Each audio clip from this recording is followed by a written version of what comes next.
So with the first session on the toxic effects of pesticides, we had a general understanding on what are pesticides, what are their purpose, and a kind of a brief overview on the different classes and modes of actions. However, towards the end of the first session, I did get the impression that the participants are very much interested into the actual mechanisms of actions when it comes to the different pesticide classes, how they impact the human systems, or um, what are their actual impacts on human health.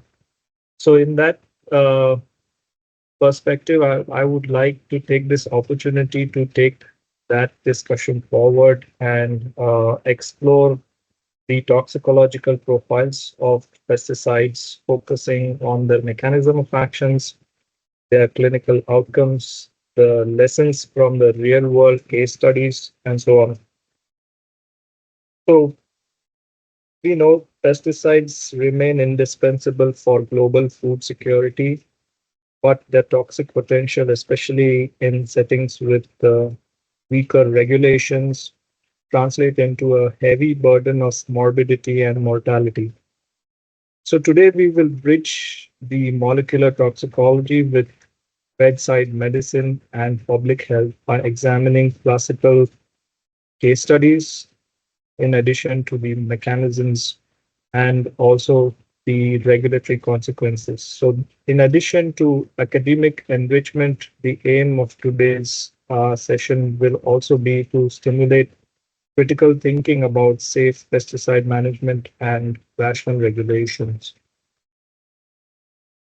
So, moving on, the key learning objectives for today are intentionally to engage a mixed, uh, uh, what you can say, uh, perspectives when it comes to the mechanistic level. We will discuss how different pesticide classes disrupt the cholinergic neurotransmission, sodium channel gating, mitochondrial respiration with coagulation cascades, or also the oxidative metabolism.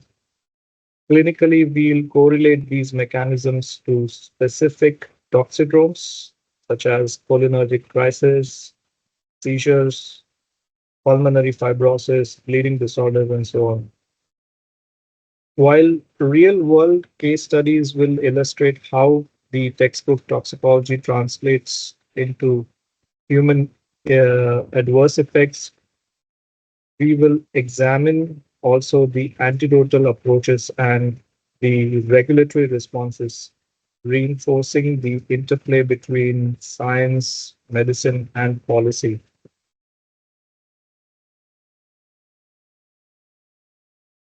Talking about the global burden of pesticide poisonings, we know they are among the key contributors to acute toxic exposures worldwide. There are publications such as Boddicker in 2020, which estimated more than 385 million annual cases of unintentional poisonings, underscoring the massive hidden burden. Intentional self-poisoning, especially with highly hazardous pesticides, remains a dominant mode of suicide in the South and Southeast Asia, accounting for up to one-third of total suicides. We also know that occupational exposures through skin and inhalation put agricultural workers at risk of chronic health consequences. And these would range from, say, neurological to endocrine disorders in susceptible populations like children, especially vulnerable to accidental ingestions in rural households, and importantly, also the high mortality cases occurring in regions with weak regulatory frameworks and also poor access to emergency care make it a socio-political uh, problem as much as it is a scientific problem.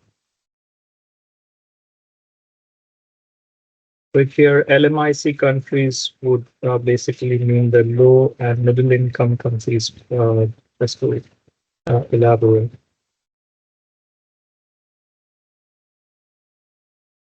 A brief recap on the classes, on the different classes of pesticides, so which we've seen in the last session. So we have uh, pesticides which are chemically diverse and cannot be studied as a single um, group. Their classification is more functional, but within each group, mechanisms might differ vastly.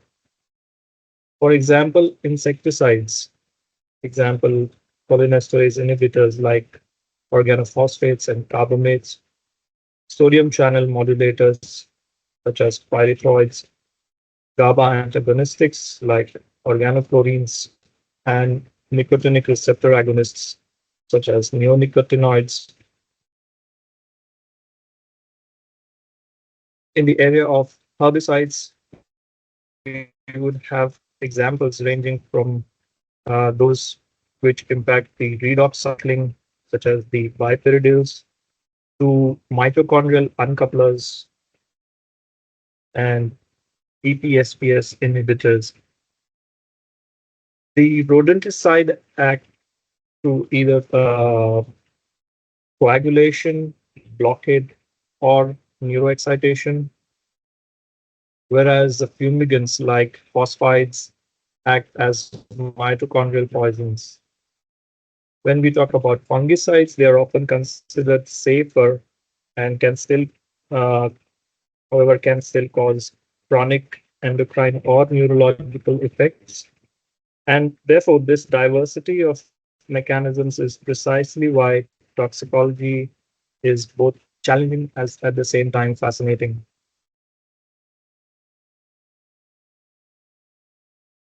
So, talking about the general toxicological principles, the toxicological fate of pesticides hinges on their ADME profile, as we call the absorption, distribution, metabolism, and excretion profile. The lipophilic compounds penetrate the skin and concentrate in the adipose tissue, creating reservoirs, for example, organochlorines.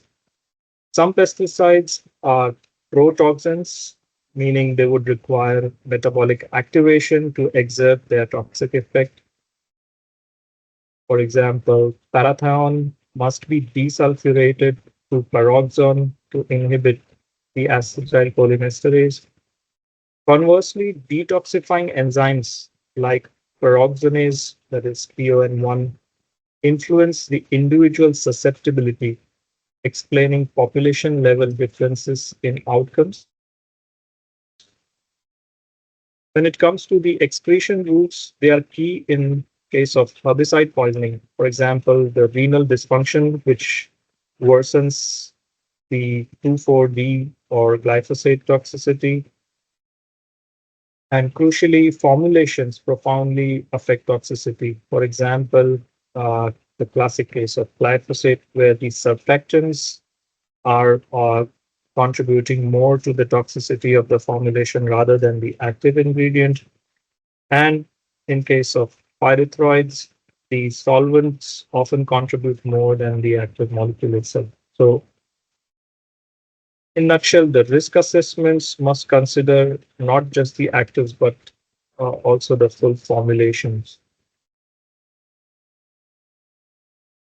So let's begin with organophosphates, right? So they remain the dominant cause of pesticide-related deaths worldwide.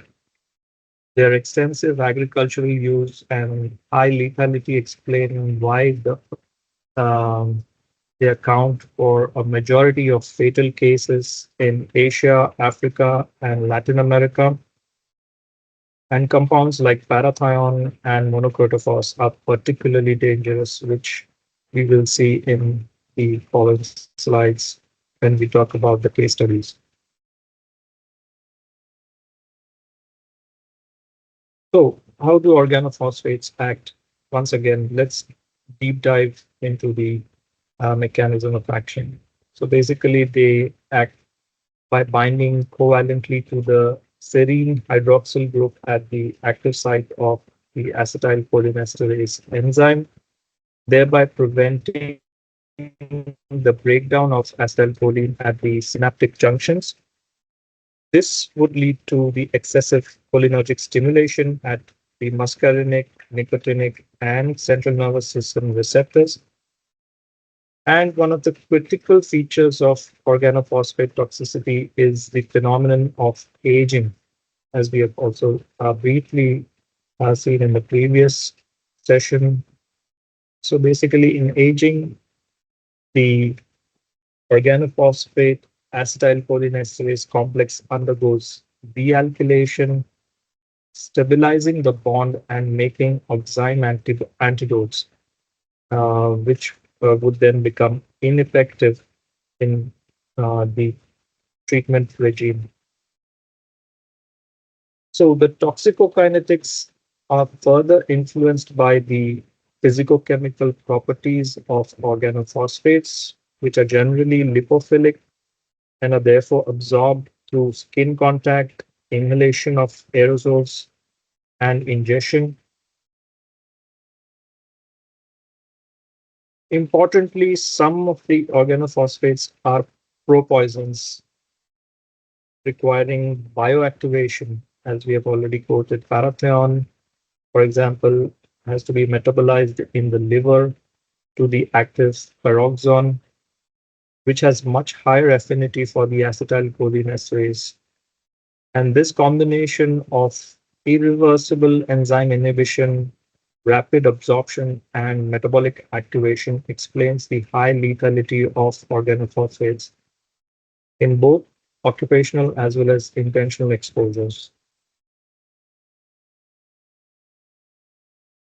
So, what are the clinical features of organophosphate poisoning? So it is mainly dominated by the cholinergic toxidrome, the muscarinic overstimulation, which produces the sludge or the BBB syndrome. And yeah, so anyone, maybe we pause here. We have seen what does sludge mean. So anyone maybe can speak up or put into chat if you recollect what does the terminology sludge stands for.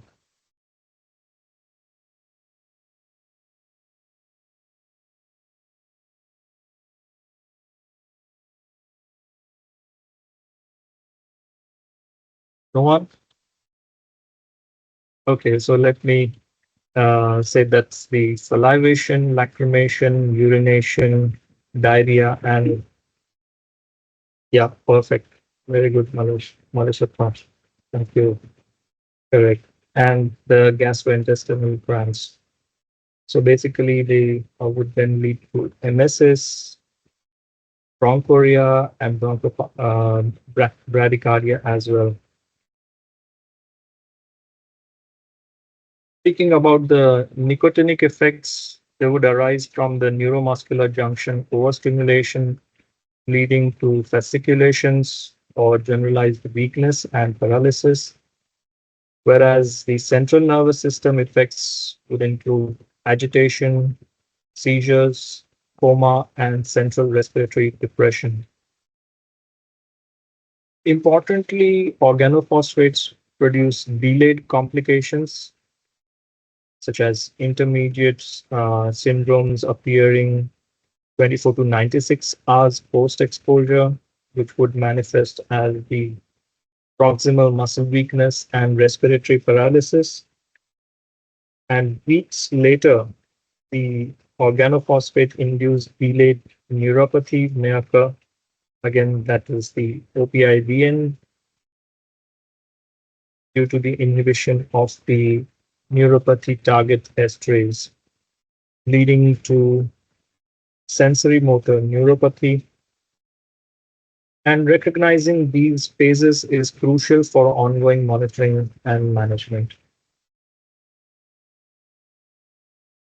So let's talk about a very infamous case study with regard to the monoprotophos poisoning.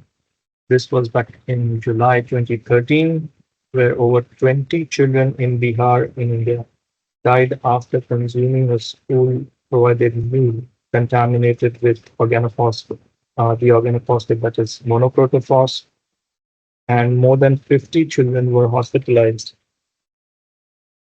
Some of the symptoms seen in the children, which developed rapidly, included vomiting, pinpoint pupils, excessive secretions, and respiratory collapse.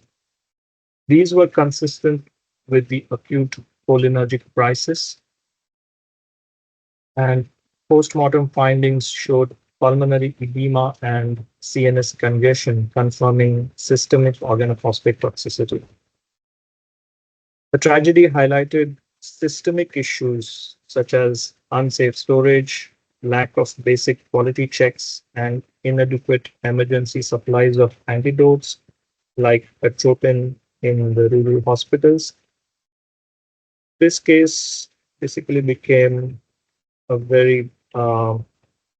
the very emblem of the dangers of highly hazardous pesticides, as we call uh, the HHPs, which is short for highly hazardous pesticides. This basically then fueled the WHO advocacy for a global phase out of organophosphates in 2007, uh, which uh, which was already there in 2007. However, ironically, organophosphates still continue to be in the market in many countries, including India. It remains a critical teaching case linking molecular toxicology with public health disaster.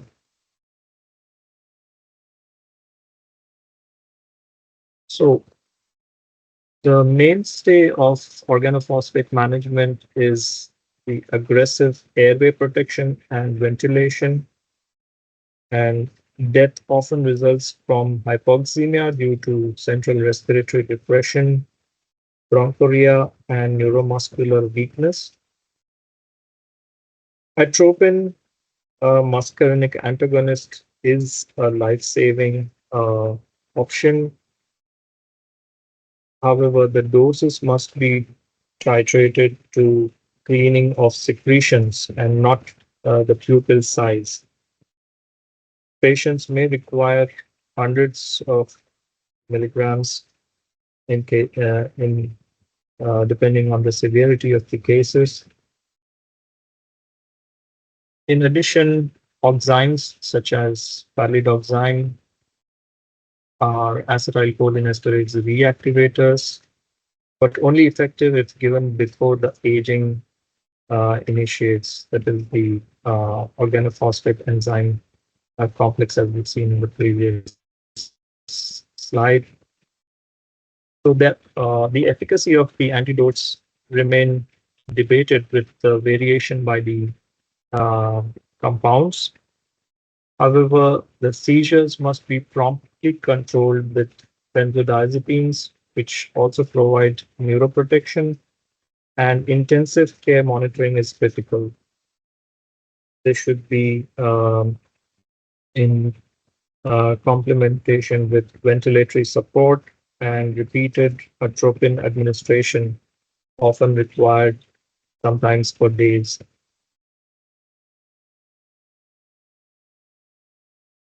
So let's move on to carbamates. Carbamates basically act by reversibly carbamylating the acetylcholinesterase. The difference with regard to carbamates in comparison to organophosphates is that the carbamate acetylcholinesterase complex spontaneously hydrolyzes, meaning that there is no aging phenomenon and the enzyme function recovers faster. And clinically, patients would present with a cholinergic syndrome similar to organophosphates, but typically short-lived and less severe as compared to the OPs. A landmark case was the 1985 California watermelon outbreak, where aldicarb uh, contaminated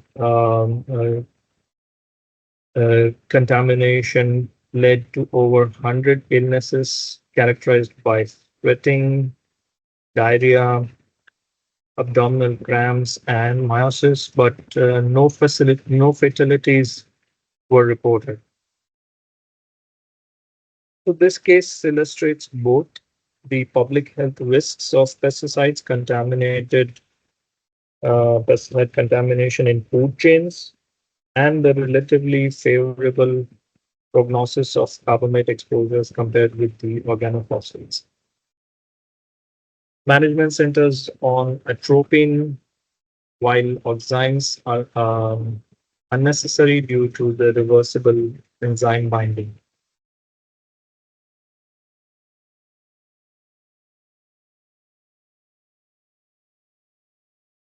Continuing with carbamates, the poisoning presents with cholinergic features similar to organophosphates, but usually of shorter duration and lower severity.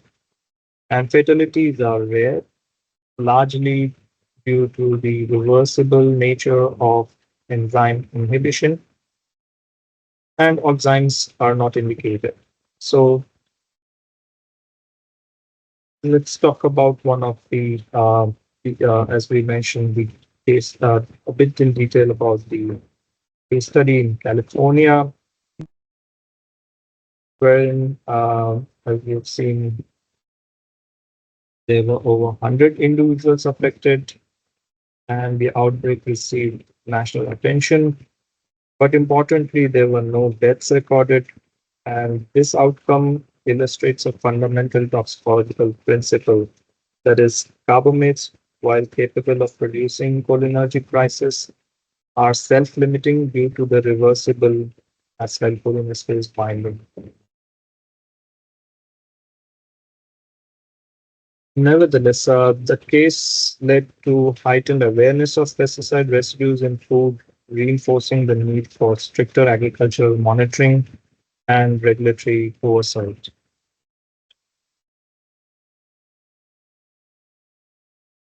Okay, so let's talk about pyrethroids now.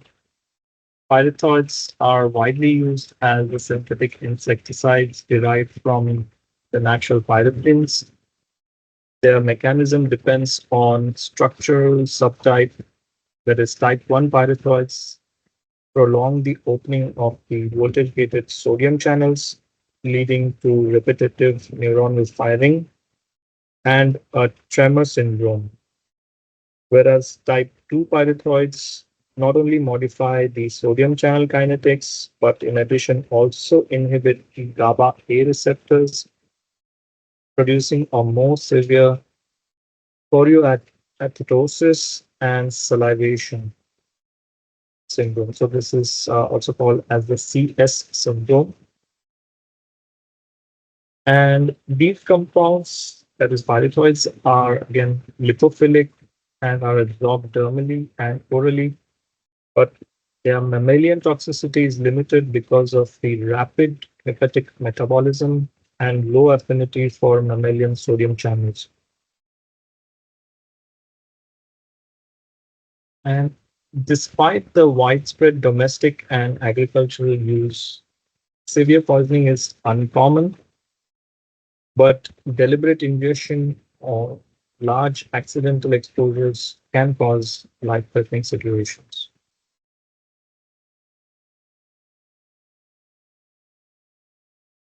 So a bit more on the two subtypes.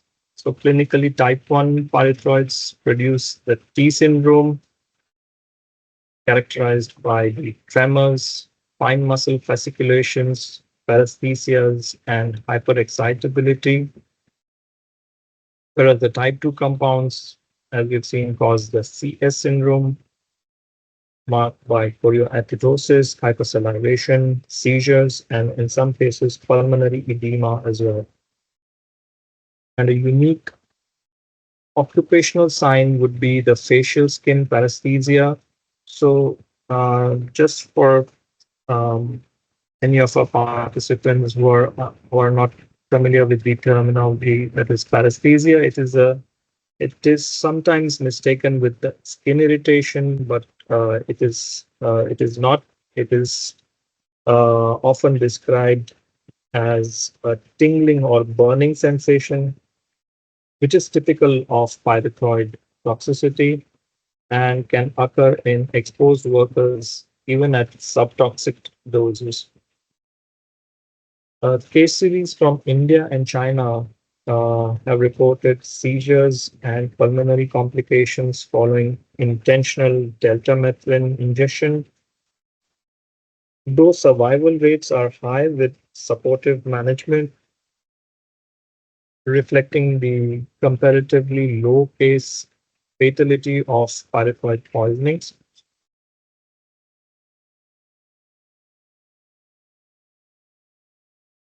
And now on the organochlorine class of insecticides, though largely the organochlorine insecticides have been phased out, they remain significant due to the environmental persistence.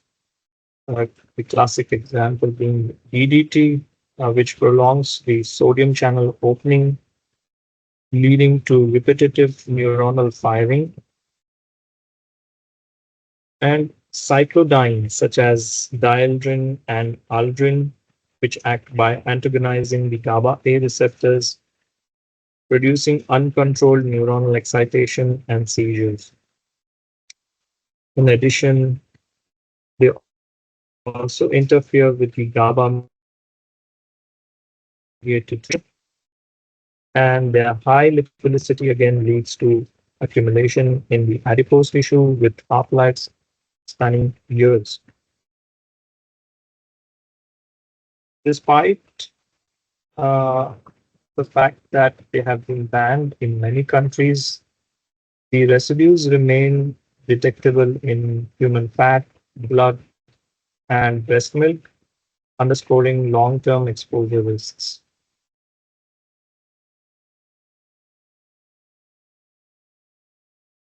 Speaking about the clinical features and the classical case studies on organochlorines, clinically, the poisoning represents primarily the CNS excitation, manifest as dizziness, tremors, and seizures.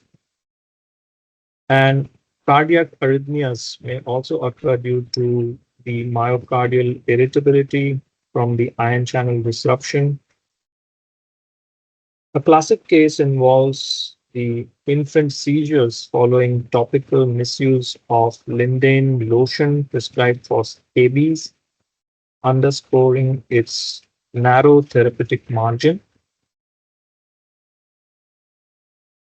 And beyond acute toxicity, the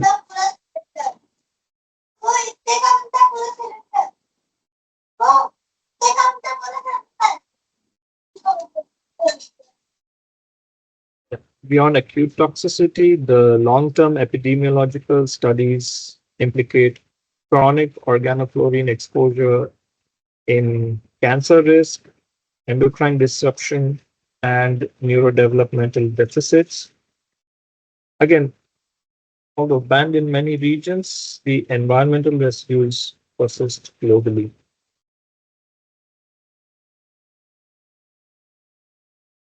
So, particularly talking about DDT and other organochlorines, they exemplify the global challenge of persistent organic pollutants, or the short form called POPs, wherein the Stockholm Convention restricts or bans their use worldwide. But again, exemptions remain for DDT in malaria control, particularly in parts of Africa and India. And despite these restrictions, residues persist in soil, food, and human breast Hello, milk. Rakesh sir. Yes, Kavya. Sorry for disturbing the flow. It is 8:30. So let us take a break for 5 minutes. Okay, so can I complete this Like, slide? And okay, yeah, we can, okay, sir. yeah. So yeah, continuing on the organochlorines, um, despite these restrictions, the residues still persist, and the public health lessons are clear. That is, lipophilicity, bioaccumulation, and long half-lives translate into chronic low-dose exposures across populations. The Pine River statement reported by Eskenzi in 2009 highlighted the links between DDT and developmental, endocrine, and cancer outcomes, whereas the regulatory action against such chemicals demonstrates how toxicology informs global treaties like the Stockholm Convention in this case. Neonicotinoids, or sometimes also referred to neonics or NNIs, represent a major advance in selective insecticides, mainly because they act as antagonists at the insect nicotinic acetylcholine receptors, producing persistent activation and eventual neuronal fading. Their relatively low affinity for mammalian nicotinic receptors explains their comparatively safe toxicological profile. However, at high doses, the partial agonism at the mammalian neonic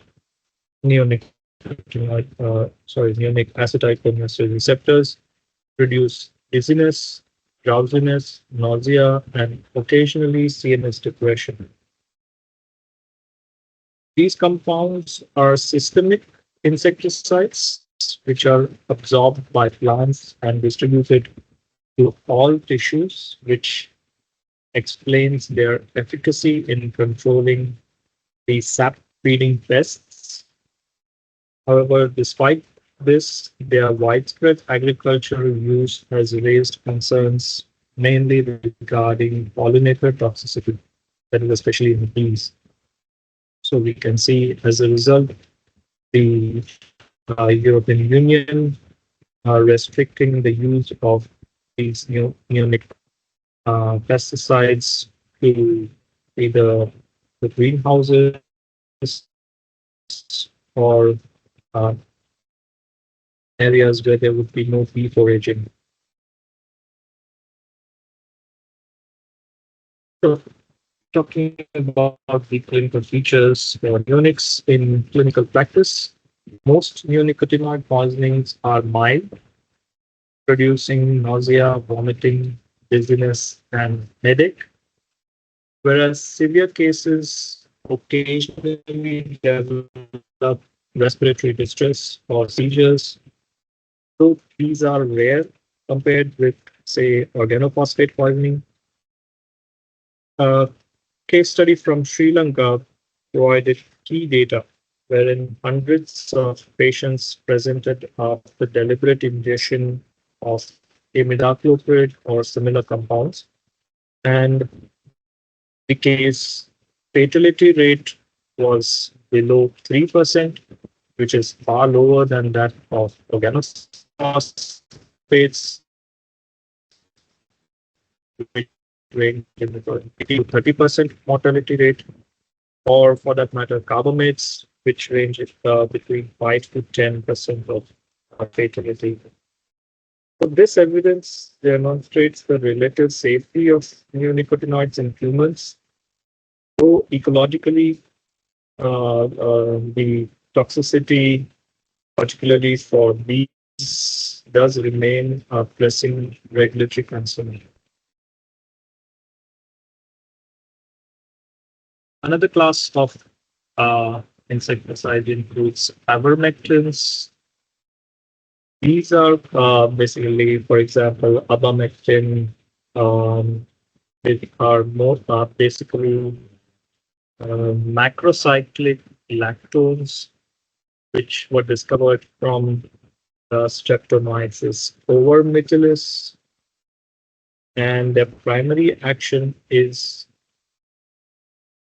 to potentiate glutamate gated chloride channels, which is a target unique to the invertebrates, leading to hyperpolarization and paralysis of parasites. At the same time, at very high doses in mammals, ivermectins can cross the blood-brain barrier and potentiate GABA A receptor activity, leading to CNS depression, ataxia, and coma. Despite these risks, ivermectin has a wide safety margin in humans and is widely used for parasitic diseases, also in pharmaceutical formulations. And abamectin is more commonly implicated in poisoning due to agriculture exposure.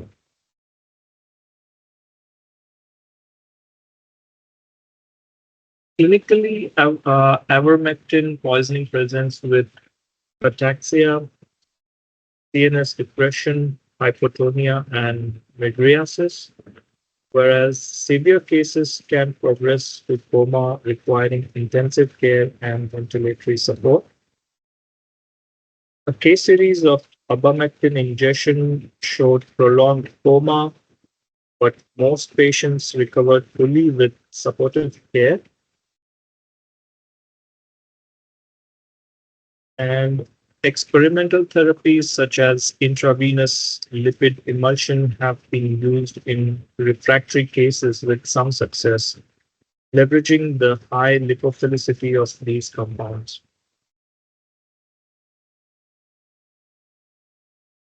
Okay.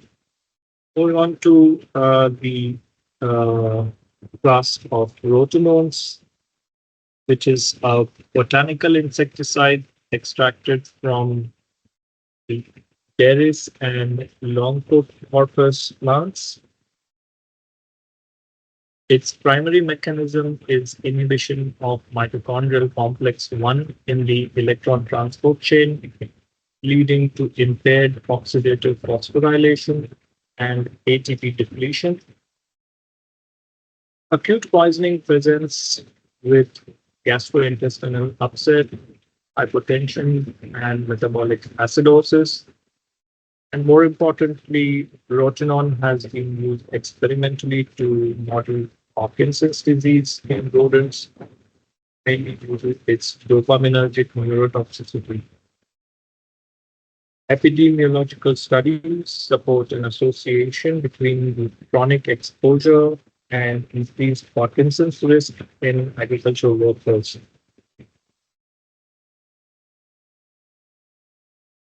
So, in summary, insecticides exert toxicity through a range of mechanisms. On the one side, organophosphates and carbamates both inhibit the acetylcholinesterase, but in case of OPs, they bind irreversibly, leading to high lethality, whereas carbamates are reversible and less dangerous. In case of pyrethroids, they modify the sodium channels with type 2 agents, additionally blocking the GABA A receptors, producing seizures. Organochlorines similarly affect sodium channels and GABAergic inhibition, but their greater concern lies in the bioaccumulation and persistence. And neonics or neonicotinoids, in contrast, show low human lethality, with most patients experiencing mild gastrointestinal and CNS symptoms, whereas ivermectins act on the glutamate gated chloride channels in invertebrates, but at toxic doses in humans, they can produce CNS depression.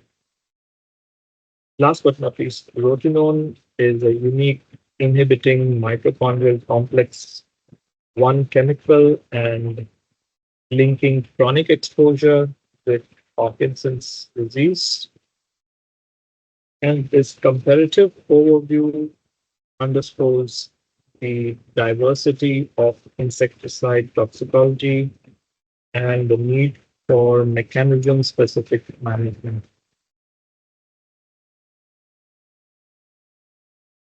So let's move on to the next class of pesticides, that is herbicides, starting with paraquat, which is amongst the most lethal herbicides. It undergoes intracellular redox cycling, wherein paraquat accepts electrons from NADPH and transfers them to oxygen, generating superoxide radicals. These resulting ROS or reactive oxygen species cause lipid peroxidation, protein oxidation, and DNA strand breaks, overwhelming the cellular antioxidant defense system. A unique feature is the selective uptake by alveolar pneumocytes via the polyamine uptake system, explaining why the lung is the target organ. Once concentrated, paraquat triggers the diffuse alveolar damage and progressive pulmonary fibrosis. And this mechanistic basis explains the delayed onset of respiratory failure that characterizes paraquat poisoning, even when gastrointestinal symptoms improve.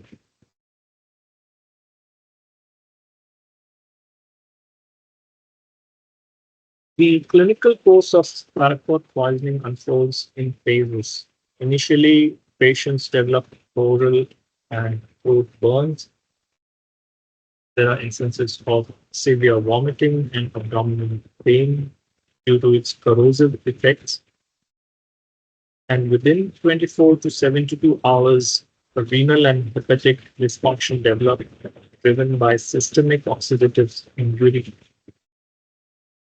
The hallmark feature of paraquat poisoning or toxicity is the delayed pulmonary fibrosis, progressing inexorably to hypothermic respiratory failure despite initial stabilization. Mortality in case of paraquat poisoning is extremely high, often exceeding 50%, and ingestion of even 10 to 15 ml of concentrated formulation can be fatal. The biphasic clinical trajectory, that is, early gastrointestinal injury followed by delayed lung fibrosis, is basically a pathognomic phenomenon in case of paraquat toxicity.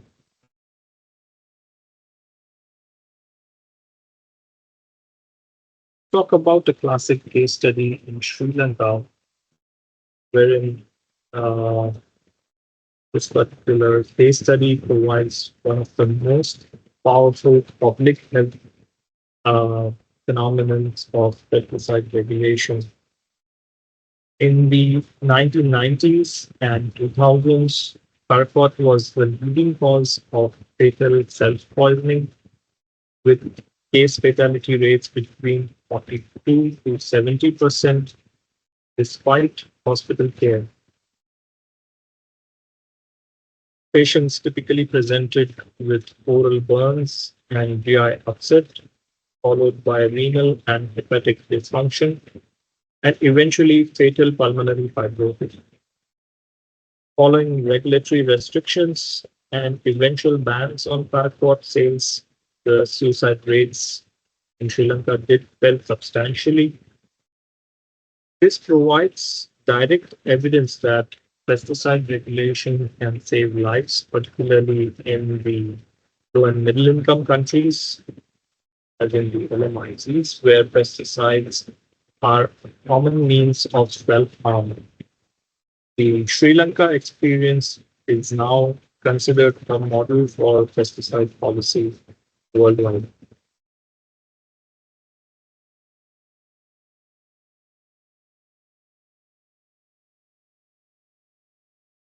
Uh, dive deep into the clinical features of paraprofile. The clinical course, as you see, unfolds in phases. Initially, patients develop oral and throat burns, severe vomiting, and abdominal pain. And yeah, I think this is repeated, so maybe I'll skip this slide.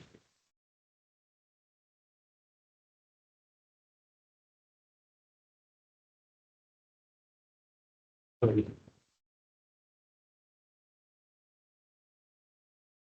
So, paraprod basically remains one of the most challenging toxicological emergencies due to the absence of a specific antidote, early decontamination with activated charcoal or fuller's earth may reduce absorption, but the efficacy depends on rapid administration.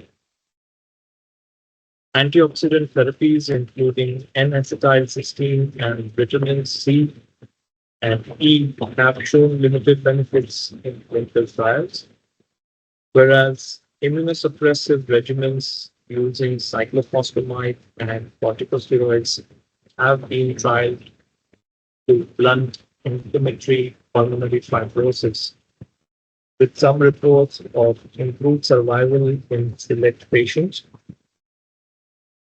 Ultimately, the support intensive care, including ventilatory support, remains the cornerstone of paraquat toxicity management and treatment. And prognosis is poor for patients ingesting large volumes, emphasizing the critical importance of prevention and regulation.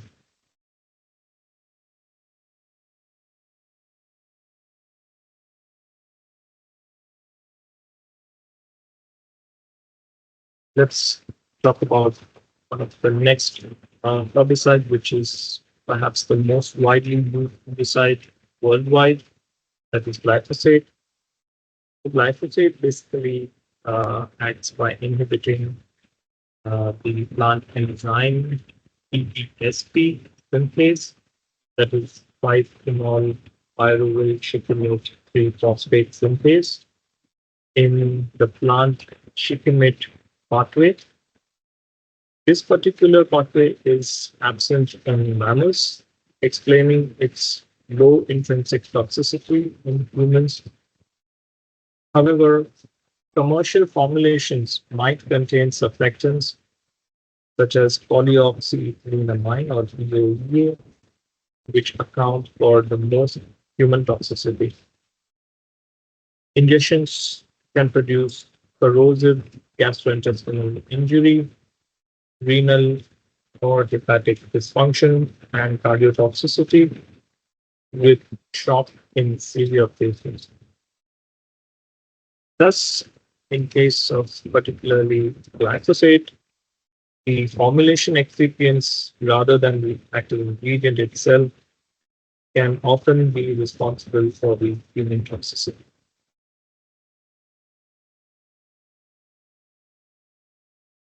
So, talking about the clinical features, glyphosate injection can produce a spectrum of clinical severity, wherein mild cases would present nausea, vomiting, diarrhea, and abdominal pain, whereas severe poisonings would manifest into metabolic acidosis, shock, arrhythmias, and acute respiratory distress syndrome. A prospective Taiwanese case study reported fatalities after ingestion of more than 200 ml concentrated glyphosate formulation, with case fatality rates of 3 to 10%, again, substantially lower than paraquat. And the outcome, it, importantly, depends more on the formulation volume and the surfactant content rather than the active ingredient, that is glyphosate itself. One of the other quite popular herbicides is the 2,4-D, which is a phenoxy herbicide that acts as auxin mimic in plants, leading to uncontrolled growth.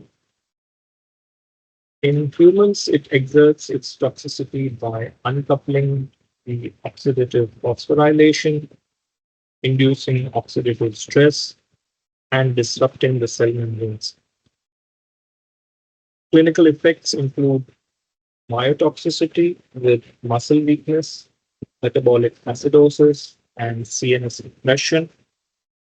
While occupational exposures are usually mild, deliberate ingestions can be fatal, necessitating specific management.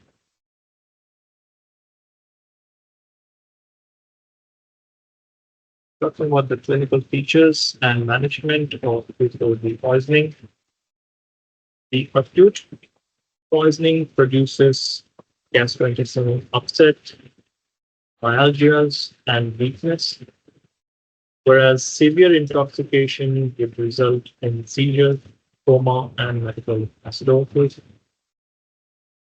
The key therapeutic intervention is usually alkalization, which enhances renal clearance by ion trapping, which would in turn improve the survival rates.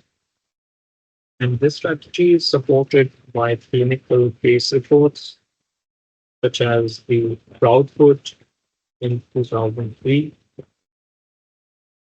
However, unlike paraquat, 2,4-D offers a mechanistic therapeutic avenue.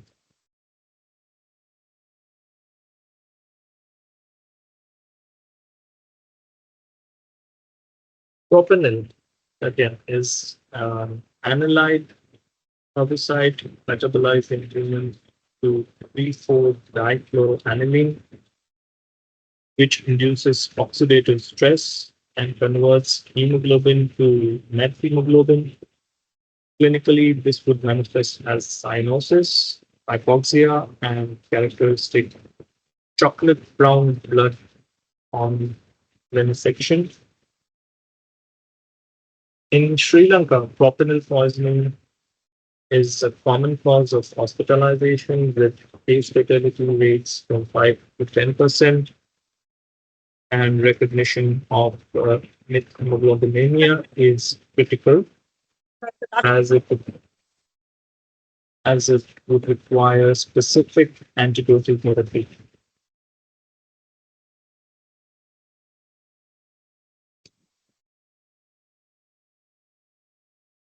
So the key management principle in propanil poisoning is the reversal of the methemoglobinemia. Methylene blue acts as an electron donor, restoring the hemoglobin to its oxygen-carrying peristate. Because propanils metabolite undergo enterohepatic circulation, the recurrent methemoglobinemia can occur requiring high dose or continuous infusions. So basically, supportive care includes oxygen supplementation and mechanical ventilation if hypoxia is severe. In case of a Sri Lankan cohort, the, the study showed significantly better outcomes with early methylene therapy, whereas delayed treatment correlated with mortality rates as high as up to 10%. This illustrates the importance of timely recognition and antidotal intervention. So, a comparative summary for herbicides displays wide toxicological diversity, wherein some herbicide like paraquat is the most lethal with case fatality rates. Yeah, in case of paraquat, we would see case fatality rates exceeding up to 50%. and no reliable antidote. Whereas on the other side, glyphosate, which is by far safer, can cause serious gastrointestinal and cardiovascular effects in case of high volume injections. And this again would largely be due to the surfactant components rather than the active ingredient. Something like 2,4-D produces the metabolic derangements and myotoxicity, but urinary alkalinization offers a clear therapeutic option. In case of propanil, we see the fre- poisoning frequent in South Asia, and mainly the notable symptom being the methemoglobinemia, which can be successfully reversed with methylene treatment.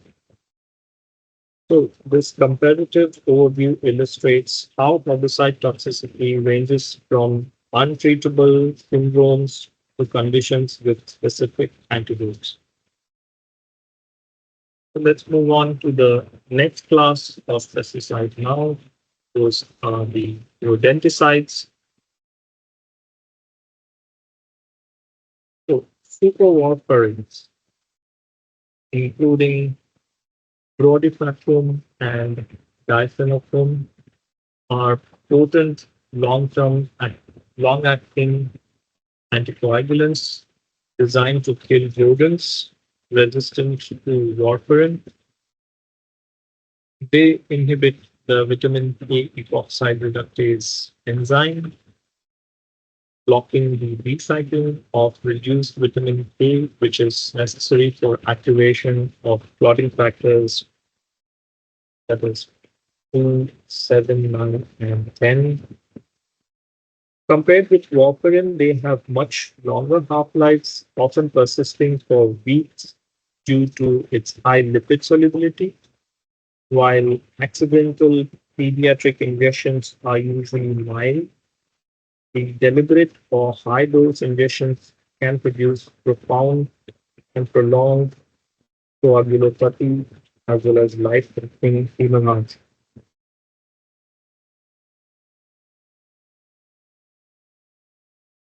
The hallmark of superwarfarin poisoning is delayed coagulopathy. Symptoms typically develop after 48 to 72 hours. Once the hepatic stores of active clotting factors are depleted, and patients present with mucosal bleeding, hematuria, GI hemorrhage, or in severe cases, intracranial bleeding.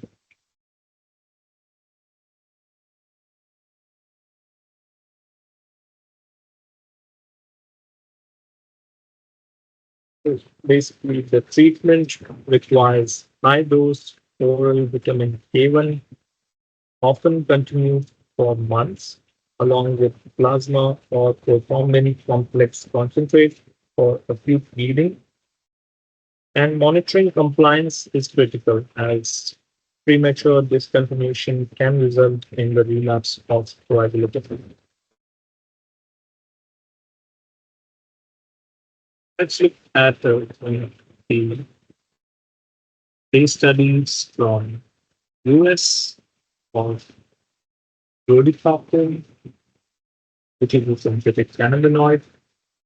In 2018, the US experienced a large outbreak of photoreferent poisoning after synthetic cannabinoids, that is, with the brand names A2 and Spice, were adulterated with rodifacoum. Hundreds of patients presented with severe bleeding, including hematuria, epistaxis, and intracranial hemorrhage. The magnitude of coagulopathy required unprecedented vitamin K1 dosing, with some patients needing more than 100 mg per day for months to maintain homeostasis. This outbreak highlighted not only the dangers of super repellents, but also the emerging challenge of novel illicit drug adulteration, which can precipitate toxicological crises on a population scale.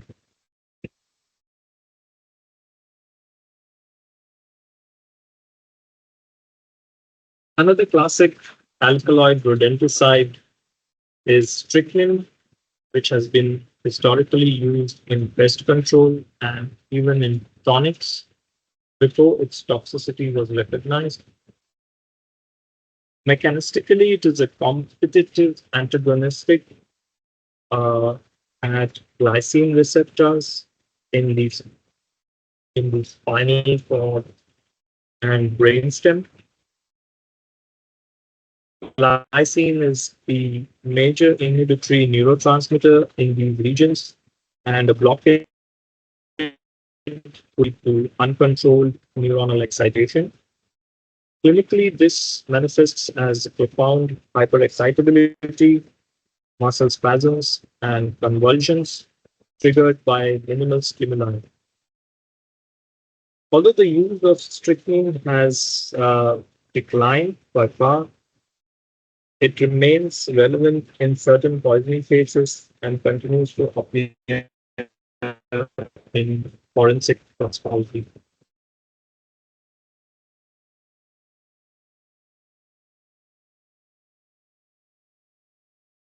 Talking about uh, the clinical features of strychnine poisoning, it uses a dramatic clinical syndrome wherein initial signs would include hyperreflexia, trismus, and rhizus sardonychus. The progression leads to generalized opisthotonus and tonic convulsions triggered by minimal sensory stimuli. These resemble tetanus but lack the incubation period.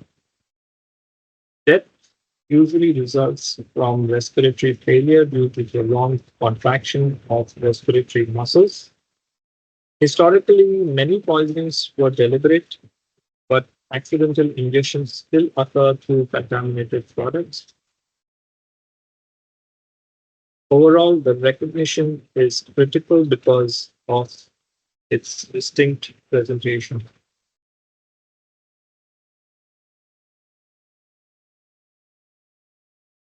So, summarizing the rodenticides, basically, this class encompasses two main toxicological syndromes: the supervolsarans causing delayed coagulopathy through vitamin K cycle blockade, requiring months of high dose vitamin K1 therapy. In contrast, strychnine blocks the glycine receptors, leading to convulsions managed primarily with benzodiazepines or barbiturates.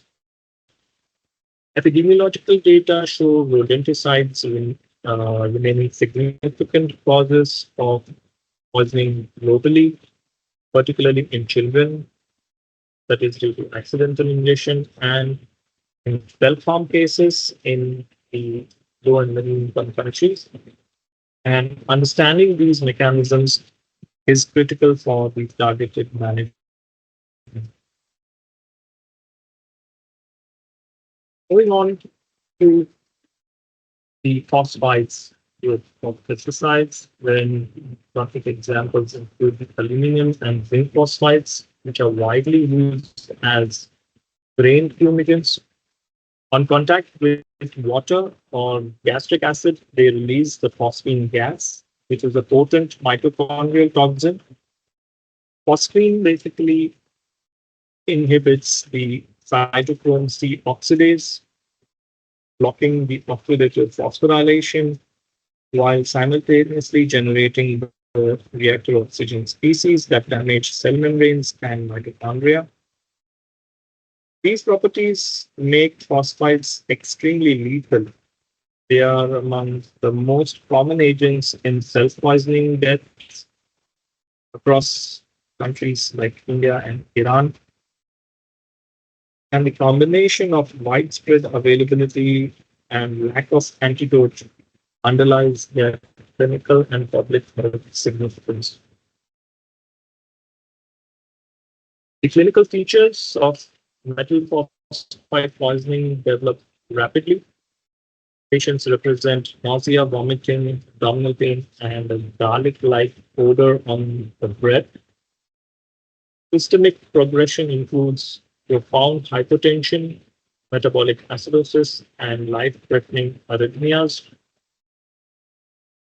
Death typically results from cardiogenic shock and multi-organ failure, with case fatality rates exceeding 60% in many Indian hospital series. No antidote exists, making early supportive therapy the only reliable option. And the severity and frequency of these cases make phosphides a major focus of toxicology in the South Asia region.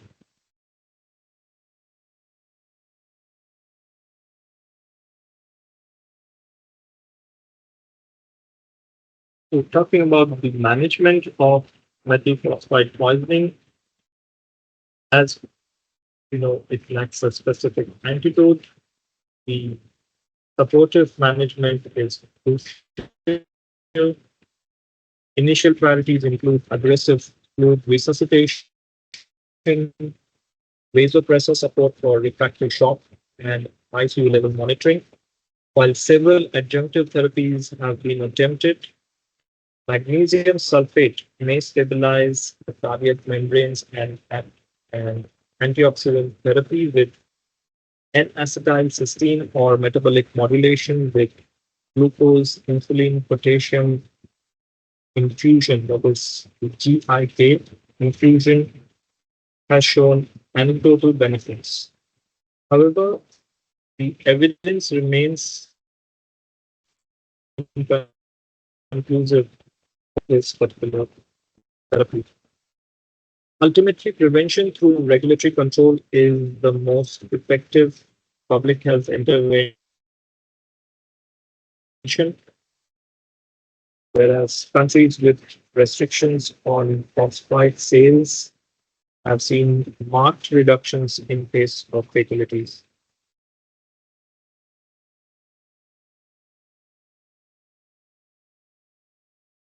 Another toxic fumigant is the methyl bromide, which again has been historically used in the storage facilities and agriculture. It is a that binds to proteins and DNA, disrupting multiple cellular processes. The high volatility of methyl bromide and its ability to cross barriers explains specific. Clinically, methyl bromide exposure causes CNS depression, seizures, and pulmonary irritation. Its ozone depleting potential led to near global phase out under the Montreal Protocol. Despite this, the accidental exposure still occurs from old stocks or illegal use of methyl.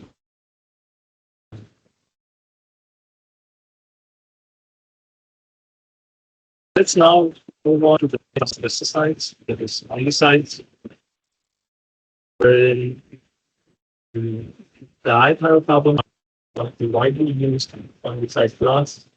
Some of the examples include mancozeb, propanol, and so on. These fungicides typically inhibit the fungal enzymes by chelating the essential metal cofactors.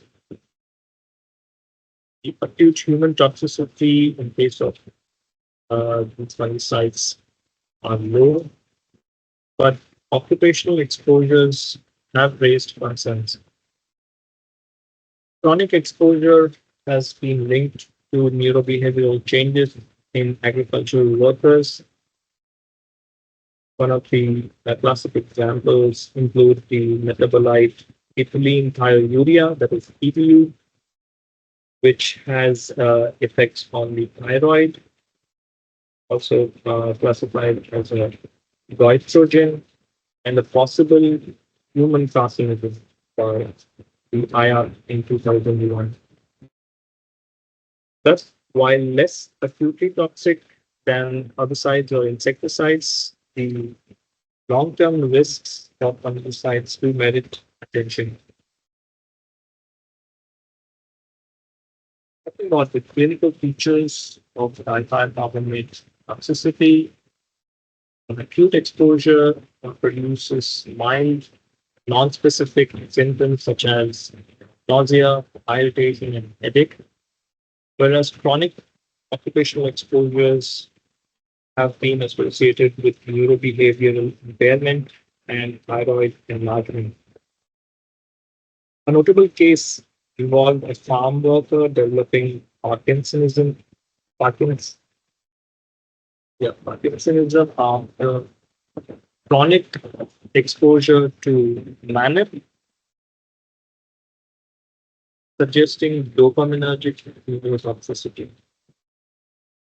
The regulatory agencies have also emphasized risks from methylhydruria contamination of food supplies, given its pathogenic and pathogenic potential.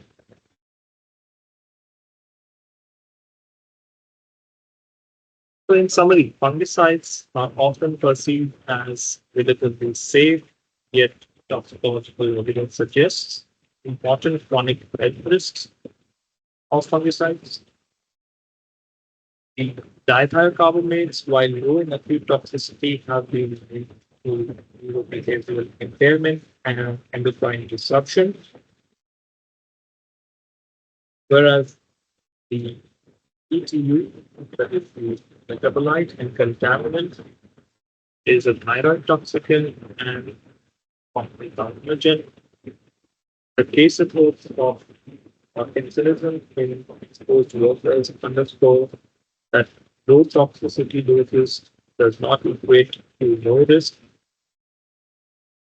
Overall, these examples highlight the need for vigilance in monitoring pesticides for long-term hazards, even when acute toxicity is minimal.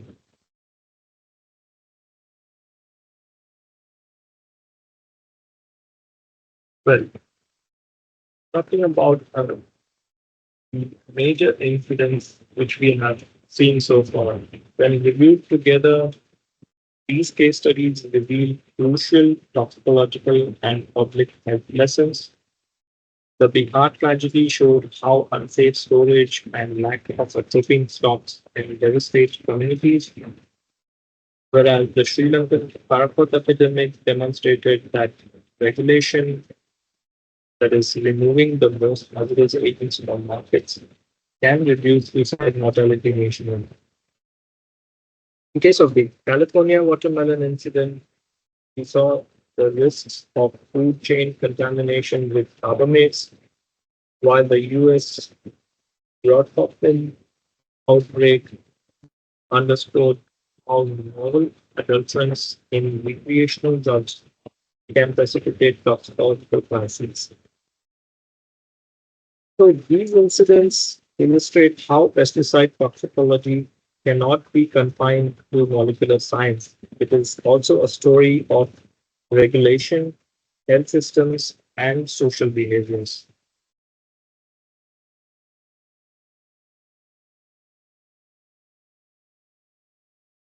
Continuing a bit more on the public health lessons, the global burden of pesticide poisoning reflects intersecting clinical and social factors. Pesticide self-poisoning does remain a leading cause of suicide worldwide, especially in South Asia, and chronic occupational exposure has been linked to neurobehavioral impairment and thyroid toxicity. We've seen children being a vulnerable class to accidental ingestion in unsafe storage environments. And importantly, the restriction of highly hazardous pesticides demonstrably reduces deaths. The WHO has emphasized this in its global suicide prevention strategy in 2016, wherein the clinician training and poison center strengthening at the same time farmer education are equally vital in mitigating both the acute and chronic risks of pesticides.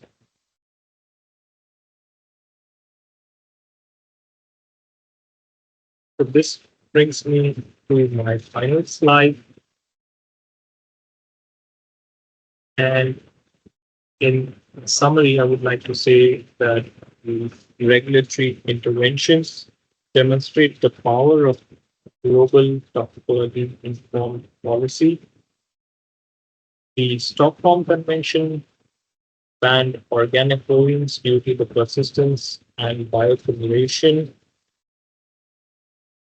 The Montreal Protocol phased out methyl bromide for both health and environmental reasons.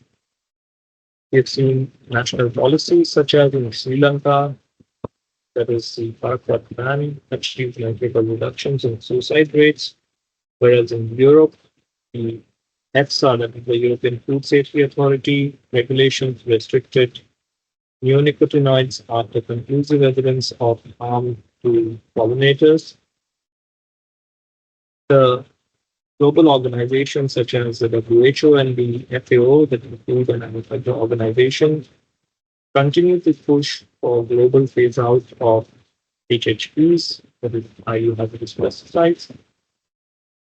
And such policies show how science, medicine, and ecology intersect with each other.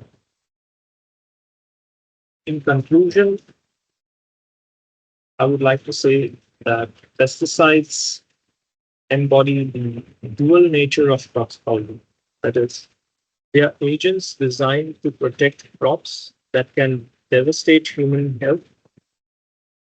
Their modes of action range from acetylcholinesterase inhibition and ion channel disruption to mitochondrial poisoning and coagulopathy. Clinically, they produce distinctive toxidromes, cholinergic crises, seizures, pulmonary fibrosis, bleeding disorders, so on. The case studies reviewed illustrate both human tragedy and regulatory triumphs.